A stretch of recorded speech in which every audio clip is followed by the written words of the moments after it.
responsabilité. Tant de chemin parcouru. J'espère ne pas vous décevoir.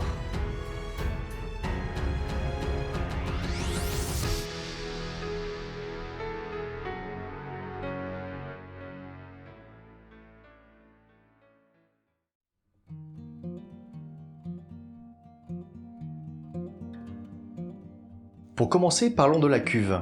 Je cherchais au départ un petit bac pour pouvoir avoir au cas où un bac de quarantaine et ou un bac hôpital. Je suis donc allé voir à la recyclerie du coin ce que je pouvais y trouver. Et j'ai trouvé ce petit bac de 20 litres muni de sa pompe pour un prix dérisoire de 3 €. Quand on regarde un petit peu sur les bords, il y a quelques à-coups, la pompe était sale et cette cuve a aussi pour inconvénient d'avoir un miroir à l'arrière, ce qui est très limitant quant à son usage. Je l'ai donc pris pour 3 €, je pense que ça valait le coup dans tous les cas. J'ai fait un test de mise en eau, aucun souci. Restait à savoir maintenant ce que j'allais en faire.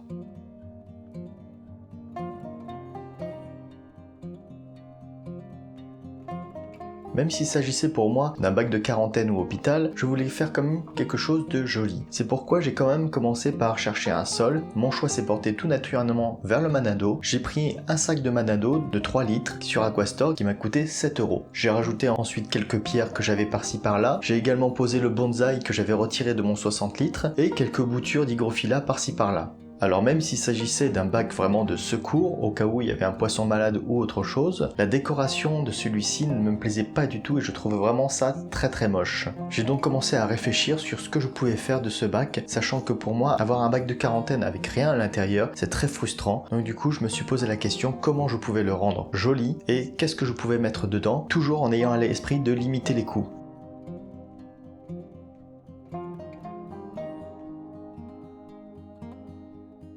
Étant donné que j'ai quand même un nombre de bacs significatif, je voulais faire un petit bac vraiment atypique, quelque chose que l'on ne retrouve pas partout et quelque chose que je n'avais forcément jamais fait. J'ai donc cherché un biotope particulier à reproduire et j'ai été très inspiré par certaines vidéos, notamment les vidéos de George Farmer qui avait reconstitué un biotope Blackwater, un biotope eau noire. Donc mon but était de m'inspirer de ces biotopes eau noire, amazoniens ou asiatiques, on trouve les deux, et pour reproduire ce biotope, je me suis servi de fruits d'aulne que j'ai pu récupérer gratuitement chez un ami qui possède justement cet arbre dans son jardin. J'en ai récupéré un bon sac et j'ai pu donc en mettre dans le bac 6 ou 7 d'entrée, ce qui a été très efficace pour la coloration initiale du bac et qui l'a assombri considérablement. J'ai pu constater au passage son effet sur le pH très positif, qui l'a fait passer d'un pH de 7,5 à 7 quasi instantanément. Restait ensuite à agencer, j'ai fait le tri dans les boutures qui étaient présentes. Le bonsaï, eh bien je l'ai séparé en plusieurs morceaux afin d'en faire des racines et essayer de reproduire justement ce biotope. J'ai donc essayé de faire un mix entre certaines petites pierres qui étaient déjà présentes dans l'aquarium. J'ai agencé ensuite mes bouts de racines constitués par mon ancien bonsaï le plus joliment possible. J'ai rajouté quelques boules de cladophora, une bouture d'anubia pour rajouter un côté vert.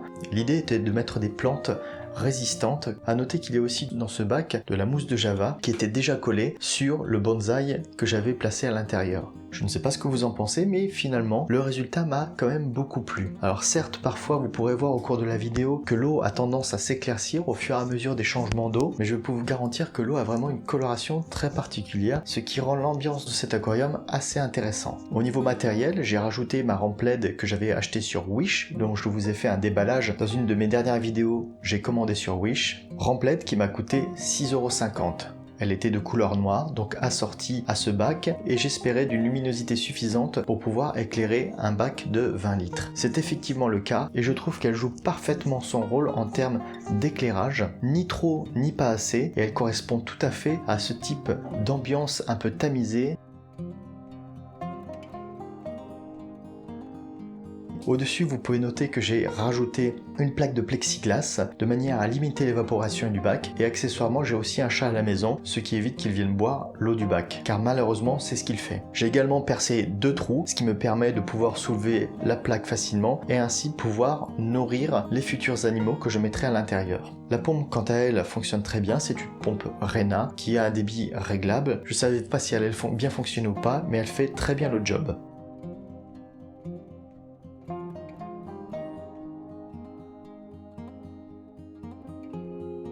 Au niveau population, je me suis posé beaucoup de questions. Est-ce que je mets des crevettes? Est-ce que je fais un bac d'eau saumâtre pour la reproduction des escargots? Est-ce que je le laisse en bac de quarantaine, ce qui me frustrait beaucoup? Je ne savais pas trop quoi faire. Jusqu'au moment où j'ai changé mon agencement, celui-ci m'a beaucoup inspiré et je me suis dit que les éléments qu'il y avait à l'intérieur, fruits d'aulne, boules de cladophora, mousse de java, c'était idéal pour pouvoir accueillir des crevettes. Je cherchais pour commencer des crevettes simples, compatibles avec un sol neutre. Mon choix s'est donc porté tout naturellement vers des Neocaridina et j'ai eu un coup de flash grâce à mon animalerie fétiche Animal Co où j'ai pu profiter d'un arrivage avec des Neocaridina de couleur orange. Après une acclimatation en douceur qui a duré environ 3/4 d'heure, 1 heure, je les ai introduites dans ce bac. J'en ai mis en tout et pour tout 10 et je peux vous dire que pour 20 litres, mettre 10 crevettes, eh bien c'est le minimum syndical car sinon on les voit très peu. Donc j'étais très content, elles étaient très jolies. Même si je les voyais peu, je me suis aperçu rapidement que l'une d'entre elles portait des œufs, ce qui me laissait espérer des naissances, ce qui fut le cas. J'ai rapidement pu constater la présence de zoé, de bébés crevettes, de l'ordre d'une vingtaine. Aujourd'hui, elles ont bien grandi et elles évoluent très bien et commencent même à se colorer. Présent aussi dans ce bac, un alevin clandestin. Je n'ai pas encore pu bien l'identifier, ni savoir comment il a pu entrer dans le bac. Est-ce qu'il est venu avec les plantes depuis l'animalerie ou est-ce que c'est un transfert d'alevin qui vient de l'un de mes bacs qui a survécu lorsque j'ai pu transférer des plantes flottantes.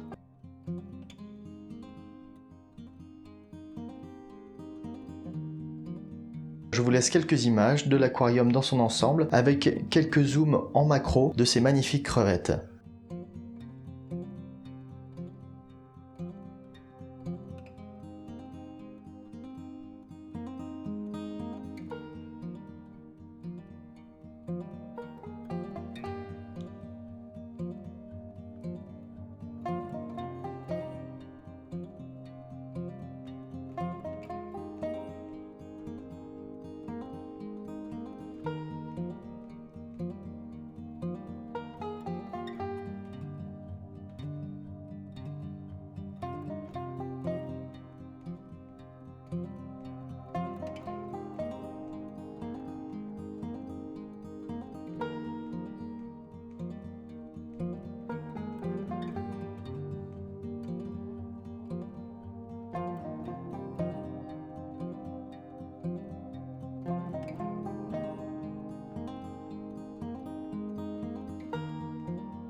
Voilà, j'espère que cette vidéo vous aura plu, j'espère que vous n'aurez pas été trop déçus du résultat final. Je sais que j'avais beaucoup teasé dans mes précédentes vidéos sur YouTube, sur Instagram, le fait que j'aurais un nouveau bac. En fin de compte, c'est quelque chose de très minimaliste et qui m'a coûté très peu cher. Si on fait le total, la cuve et la pompe 3 €, le sol 7 €.